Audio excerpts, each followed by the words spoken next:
So The Last of Us Part 2 reviews are in, and according to the woke SJW totally unbiased media, the video game is a masterpiece. As of the time of this recording, it's sitting at a 96 on Metacritic with 86 positive reviews and 3 mixed reviews. I mean, look at this ridiculousness, hundreds everywhere. From all of your trusted sources, Washington Post, The Guardian, totally credible sources. Let's look at what Screen Rant has to say. The greatest game of this console generation? Of course, there is absolutely no doubt. It's also quite possibly the greatest video game of all time. Of all time, they say. Now, whether or not that's true, I mean, video games are subjective, so maybe to the reviewer it is. Having not played the game myself, you know what I can say about it without a shadow of a doubt? It's definitely not 100 out of 100, because nothing is. 10 out of 10 or 100 out of 100 implies that absolutely nothing at all in the game could have been done better. Not one voice acting line, not one directorial decision, not one camera zoom or pan, not one story beat or written character, not even an NPC, which is why the moment I see 100 out of 100 or a perfect review, I can't take it seriously anymore. Because the moment I pick up the video game and I find one bug, just one bug at all, you look like an idiot. I mean, at the very least, do what the soap commercials do and do the whole 99.9 kills 99.9% of germs. That way, when that one asshole comes around and is like, I found a germ, well, we didn't say 100%. Just the fact that they added and hyped up a jump button that has little to no application in the actual video game makes it not a perfect video game. But anyway, looking at it, I'm sure the game's fine. I'm sure it's not a bad game. It has been plagued by very questionable decisions by Naughty Dog and Sony over the past, weeks or months. All the copyright abuse and the attack on the YouTube community, I mean, none of that has been squared away at all since that happened. I'm sure none of these reviews are going to talk about that. But unfortunately, much like it is with movies these days, I can't really take these reviews seriously. I just can't take mainstream reviewers seriously at all anymore.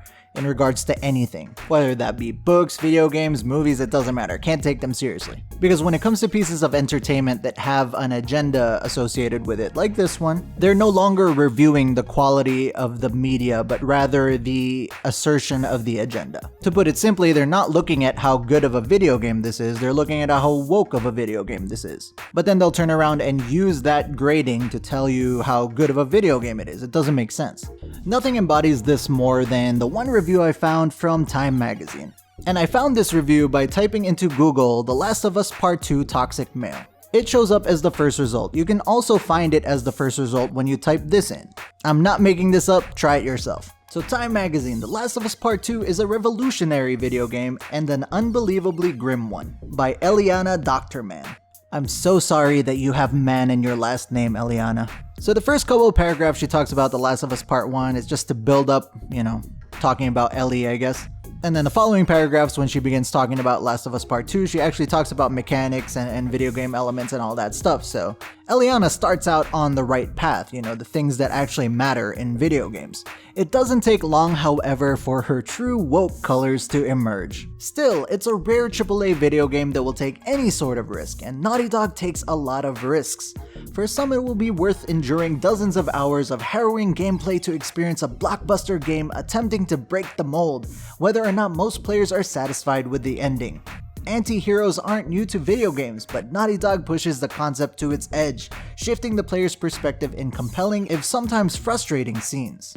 Are you ready? Because here it comes. And it's no small thing that Naughty Dog decided to primarily tell this story not with the typical white straight male anti-hero, but a happy woman. Ellie's duo-soxal girlfriend Dina and a ma'am character, whose identity I'm not permitted to spoil, also play major roles. The women in the game don't have the buxom bodies still popular among many game developers, but realistic and varied builds. Real women here, ladies and gentlemen. This sort of diversity is still radical for a mainstream video game, though the core of cast members remains primarily white, and the game avoids any acknowledgement of the glaring racial divide in this country, which would not simply dissipate in a post-apocalyptic world. I'm having such a difficult time reading this review, it's just so goddamn ridiculous.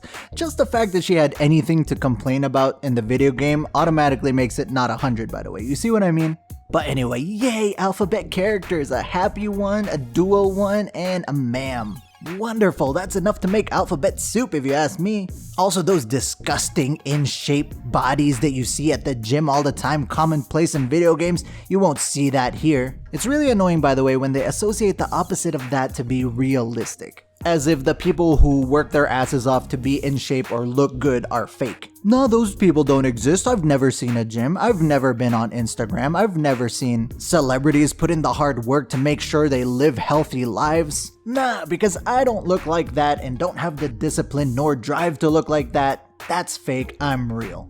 But I digress. Back to this ridiculous review. Still, explorations of Sarkeesian, phobic, and transformibia in the game open up new avenues that have largely been missing from mainstream video games. A concerted effort by the #Gamergate movement has pushed back against any video game company that dares to expand its perspective in these ways. Even as notable female-led video games have impressed fans and critics, including recent triumphs like Horizon Zero Dawn and Control, little progress has been made. The fuck are you talking about? Last year, the website Feminist Frequency, there's your goddamn problem. You're gonna cite Anita Sarkeesian as a valid source of information? But anyway, Feminist Frequency found that the number of video games with female protagonists at the E3 Expo, the premier video game expo, was lower in 2019 than it was in 2015 when the Gamergate movement caught fire. I cannot...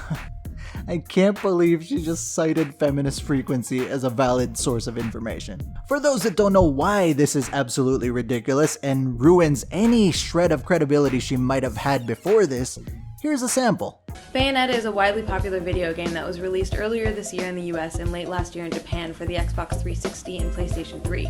It sold over 1 million units in just 4 months. The game stars a character named Bayonetta. It's your basic story of a shape-shifting witch dressed in skin-tight leather who can turn into giant cats and has a small arsenal of weapons including whips. And of course she's lost her memories and there's some evil demon horde and there's a magical gem of the world, something, and so forth, but all of that is besides the point when it comes to this game. First, the positive things about the game. She's a single mother, and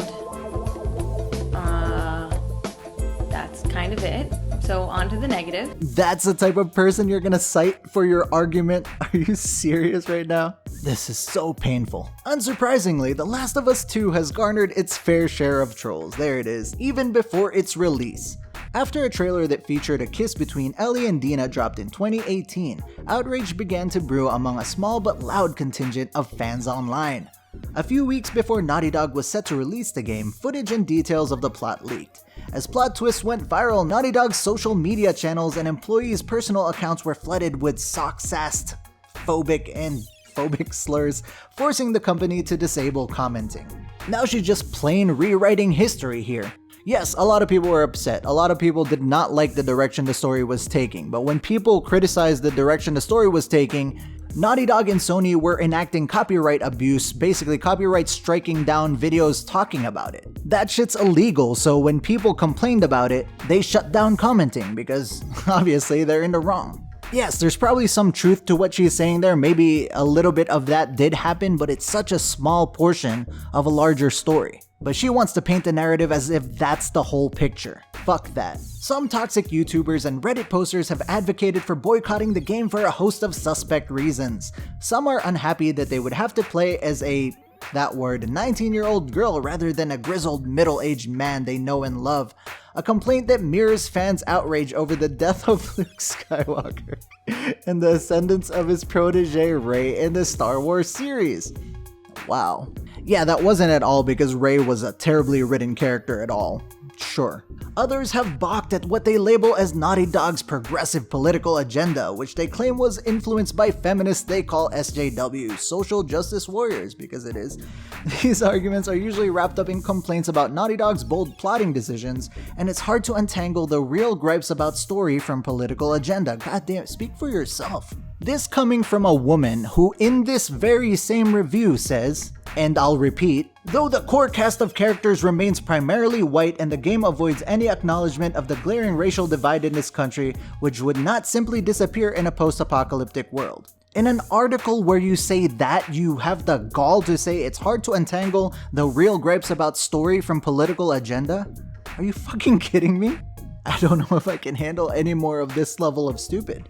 These trolls are following a well-worn playbook. They bully anyone associated with an old property once dominated by straight white men that has since evolved. Jesus Christ.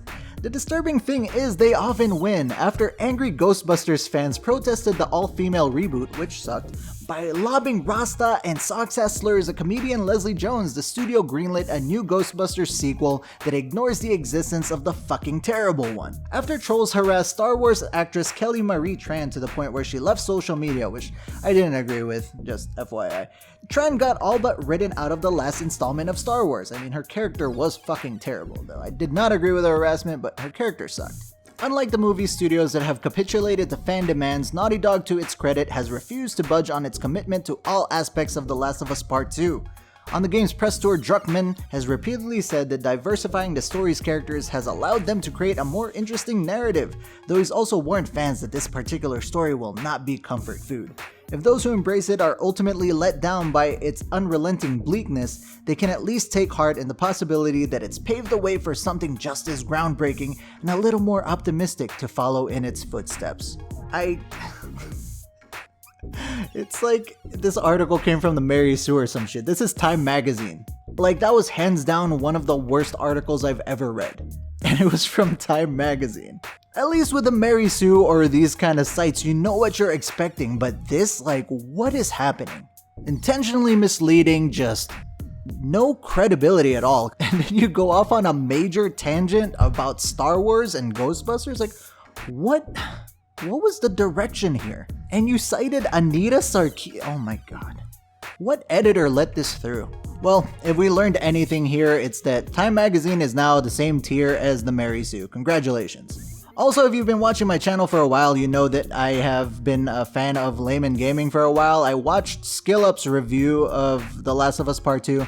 That is a really well done review if you want to see somebody's actual opinions of the video game mechanics and that sort of thing and the gripes he has with that. Check that out. Otherwise, we're going to have to wait for user reviews and more YouTubers and such to come out with their reviews of the video game to get a more accurate depiction of how good the video game actually is. Because right now it's just, you know, you can't take these people seriously. Anyway, SkillUp's review is in the description. Leave a comment down below, smash that like button, and subscribe with notifications on so I can see you in the next video. Thank you very much for watching. I will see you there.